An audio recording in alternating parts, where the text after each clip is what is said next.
അപ്പൊ കൂട്ടുകാരെ ഇന്നത്തെ നമ്മുടെ വീഡിയോ എന്ന് പറഞ്ഞാൽ നമ്മൾ തയ്യാറാക്കിയിരിക്കുന്ന ഈ റംസാൻ സ്പെഷ്യലായിട്ട് നമ്മൾ ഇന്ന് എഗ് ബിരിയാണിയാണ്. നല്ല അടിപൊളിയായിട്ട് നമ്മൾ തയ്യാറാക്കി എടുത്തിട്ടുണ്ട് കൂട്ടുകാരെ. അപ്പൊ ഈ വീഡിയോ ഒന്ന് കണ്ടു നോക്കുക. നിങ്ങൾക്ക് ഇഷ്ടപ്പെടുവാണെങ്കിൽ ഒന്ന് ലൈക്ക് അടിക്കാനും ഷെയർ ചെയ്യാനും സപ്പോർട്ട് ചെയ്യാനൊന്നും മറക്കല്ലേ. അപ്പൊ ഈ വീഡിയോ ഒന്ന് കണ്ടാലോ നമുക്ക്. ബിരിയാണി വെക്കുമ്പോൾ ആദ്യം നമ്മൾ ചെയ്യേണ്ട പരിപാടി എന്ന് പറഞ്ഞാൽ ഈ വറുത്തെടുക്കലാണ്. ആദ്യം നമ്മൾ കുറച്ച് കാശും മുന്തിരി ഇട്ട് നല്ലോണം ഒന്ന് വറുത്തെടുക്കുക.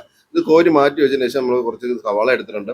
അതും കൂടെ നല്ലോണം ഒന്ന് വറുത്തെടുക്കണം. നല്ല മുരിഞ്ഞ് നല്ല ബ്രൗൺ കളറായി കിട്ടണം. അപ്പൊ ഈ ഒരു പരുവായി കിട്ടുമ്പോൾ നമുക്ക് ഇതൊന്ന് കോരി മാറ്റി. ഞാനൊരു 7 മുട്ട പുഴുങ്ങി എടുത്തിട്ടുണ്ട്. അത് നമുക്ക് വരയൊക്കെയായിട്ട് എടുത്താണ്. ഇനി ഇതൊന്ന് ഫ്രൈ ചെയ്തെടുക്കണം. നമുക്ക് ആ എണ്ണയ്ക്കകത്തോടെ ഇട്ട് കൊടുത്തതിന് ശേഷം കുറച്ചൊരു 1/4 ടീസ്പൂൺ മഞ്ഞപ്പൊടിയും 1/2 ടീസ്പൂൺ മുളക് പൊടി ഇട്ടിട്ട് ഒന്ന് ഫ്രൈ ചെയ്തെടുക്കാം.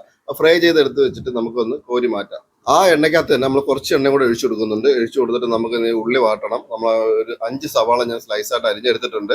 അത് നമുക്ക് ഇട്ട് കൊടുത്ത് അതിന്റെ കൂടെ തന്നെ ഞാനൊരു 25ഓളം ചെറിയ ഉള്ളി നമ്മൾ രണ്ടായിട്ട് പീസാക്കി എടുത്താണ്. അതും കൂടി ഇട്ട് കൊടുക്കുന്നുണ്ട്. ഒരു 3 പച്ചമുളകും പിന്നെ കുറച്ച് ഉപ്പും കൂടി ഇട്ട് കൊടുക്കുന്നുണ്ട്. ഉപ്പ് നിങ്ങളിപ്പോൾ ഇടുമ്പോൾ ഞാൻ ഈ ഒരു ടൈമിലേ ഉപ്പ് ഇടുന്നുള്ളൂ. പിന്നെ നമ്മൾ ഉപ്പിടുന്നില്ല. എന്നിട്ട് നമുക്ക് ഒന്ന് വഴറ്റിയെടുക്കാം.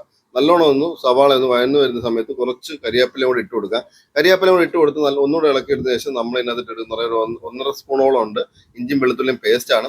അതും കൂടി ഇട്ട് കൊടുത്ത് അതിന്റെ പച്ചപ്പൊക്കെ ഒന്ന് മാറിയതിനു ശേഷം നമ്മൾ ഇതിനകത്തൊരു 3 തക്കാളിയും കൂടെ അരിഞ്ഞെടുത്തിട്ടുണ്ട്.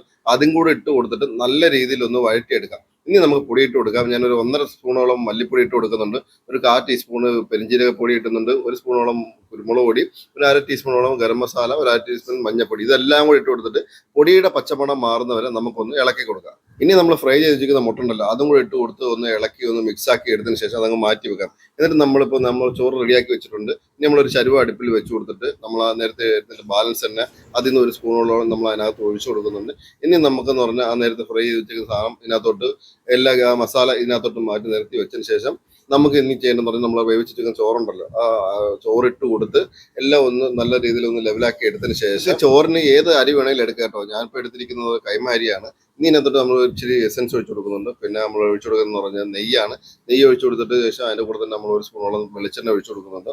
പിന്നെ നമ്മൾ KTR ഒഴിക്കുന്നുണ്ട്. അതിൻ്റെ കൂടെ പിന്നെ കുറച്ച് കളറിന് വേണ്ടി മഞ്ഞപ്പൊടി ചേർക്കുന്നുണ്ട്.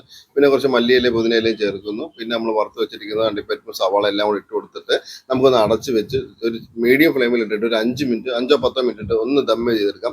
ഇപ്പം ഏകദേശം ആയിട്ടുണ്ട്. നമുക്കിതിപ്പോൾ എടുത്തിട്ട് നമുക്കെല്ലാം ഒന്ന് മിക്സ് ചെയ്ത് എടുത്തു കഴിഞ്ഞാൽ നമ്മുടെ എഗ് ബിരിയാണി ഇവിടെ റെഡി ആയിട്ടുണ്ട് കൂട്ടാറ്. നിങ്ങൾക്ക് ഇഷ്ടപ്പെട്ടെന്ന് വിചാരിക്കുന്നു.